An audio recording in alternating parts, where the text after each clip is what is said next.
Salut Antoine! Bonjour. Ça va bien? Ouais. Oui. Toi, Antoine, tu manges cétogène, hein? Ouais. Ça veut dire que tu manges pas beaucoup de glucides et beaucoup de lipides. Exactement. Puis ça, ce sont des gras. Ouais. Ben, j'ai une question pour toi. Quand le maman te dit, Antoine, on va manger cétogène, on va manger plus de gras, ça t'a-tu fait peur? Ça m'a pas fait vraiment peur parce que personne m'avait dit que le gras ça allait me faire mal. Mais c'était le mot qui me faisait peur Comment ça? parce que gras ça allait avec graisse puis graisse ça allait avec grossir puis avoir du poids autour du Avec corps. engraissé. Avec engraissé, oui. Ah. Alors j'avais peur de manger du gras à cause que j'avais peur du mot. Ah, merci Antoine. De rien. Tic. Nicolas, toi, là, tu manges cétogène? Oui. Ouais. Ça veut dire que tu manges un petit peu de glucides puis beaucoup de lipides. Ouais. Puis des lipides, ça, c'est du gras? Ouais. Ouais. Puis quand maman te dit, Nicolas, on va manger cétogène, on va manger plein de gras, ça t'a-tu fait peur, toi, ça? Non, j'étais plus comme deal with it, là. Oh, deal with it. Puis, t'as-tu aimé ça, le gras, finalement? Ouais. Ouais. Mais tu t'en rappelles pas, moi? J'avais dit que le bacon m'a rendu intelligent. Ah! Je l'avais oublié, celle-là! T'es donc bien cute, toi! Merci, Nico! Salut! Ben, je t'avais promis que j'allais te parler de la peur du gras. Ben, t'as vu? Mes garçons, ils n'ont pas eu peur du gras. Comment ça se fait qu'ils n'ont pas eu peur du gras? Ben, Antoine nous a dit, il n'y a jamais personne qui m'a dit que c'était dangereux pour moi, le gras.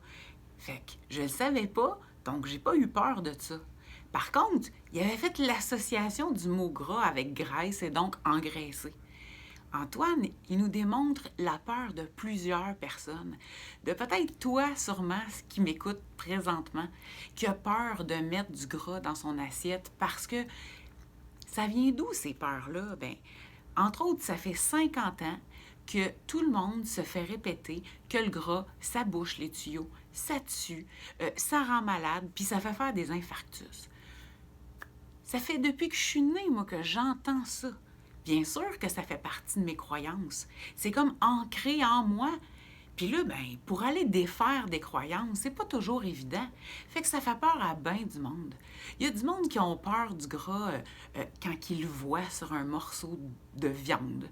Il y a du monde qui ont peur du gras de sa texture dans la bouche. Il y a du monde qui sont sûrs qu'ils sont incapables de digérer du gras parce que quand ils mangeaient des hamburgers puis des patates frites, ils n'étaient pas capables de digérer du gras. Mais dans le fond, là, ce qu'on a eu vraiment de la difficulté à digérer dans le passé, c'était surtout le mélange des glucides, la patate, avec le gras. Puis tout ça, ça faisait comme un beau mix qui nous rendait pas vraiment bien. Mais c'est pas de ce gras-là qu'on parle quand on parle de manger cétogène puis d'augmenter les bons gras. Oui, on parle de la viande, on parle du gras de la viande, on parle des huiles, des beurres, les huiles d'avocat, d'olive, les huiles de noix de coco. Mais ça, c'est des gras que ton corps est fait pour digérer. Les êtres humains ont toujours digéré le gras. Étant donné qu'on a arrêté d'en digérer depuis à peu près les 50 dernières années, il y a plein de monde qui ont des problèmes de vésicule biliaire parce qu'elle est là pour digérer le gras, mais finalement, elle ne le digère pas. Tu sais, finalement, c'est juste des fausses croyances. Fait que il y a moyen de se parler puis de découvrir le goût des gras parce que je vous le dis, quand vous allez découvrir le goût des gras, vous allez vous rendre compte qu'il y a tout un monde qui s'ouvre à vous. Fait que plongez dans le gras. Le gras, c'est votre ami. Il y a plein de bonnes choses dans ce gras-là qui va aller nourrir votre cerveau puis votre corps. N'hésitez pas. Commencez à vous dire, c'est juste une croyance. C'est bon pour moi. C'est juste une croyance. C'est bon pour moi, le gras. Là-dessus, je vous souhaite une belle semaine remplie de bons gras pour votre corps et votre cerveau. Bonne semaine!